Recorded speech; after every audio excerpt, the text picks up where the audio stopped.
Alam mo ba, na kahit anong pagsisikap ang iyong ginagawa, sa huli, maaring wala kang matatanggap na kahit anong katimpala. Bakit? Dahil sa kawalan ng ikhlas o ng dalisay na intensyon.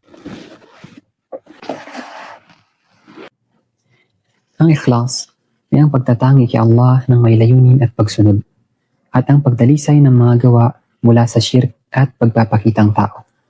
Inilagay ng Allah ang ikhlas sa puso. Sinabi ng propeta sallallahu alaihi wasallam, "Inna Allah la yanzuru ila ajsadikum wala ila suwarikum walakin yanzuru ila qulubikum." Ang Allah ay hindi tumitingin sa inyong mga katawan, sa inyong mga anyo, ngunit siya ay tumitingin sa inyong mga puso. Kaya, paano ba natin makakamtan ang ikhlas?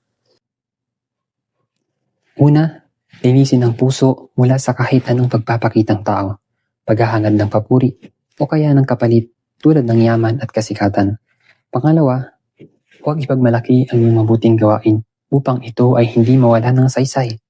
At ang pangatlo, siguraduhin ng iyong gawain ay ayon sa sunan ng propeta sallallahu alaihi wasallam.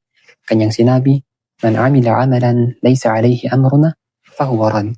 Sino man ang gumawa ng gawain na hindi naaayon sa aming pamamaraan, siya ay tatanggihan o hindi ito tatanggapin mula sa kanya. Kaya naman mga mahal na kapatid sa pananampalataya, ay dalisayin natin ang ating intensyon alang-alang sa Allah subhanahu wa ta'ala. Wassalamu alaikum warahmatullahi wabarakatuh.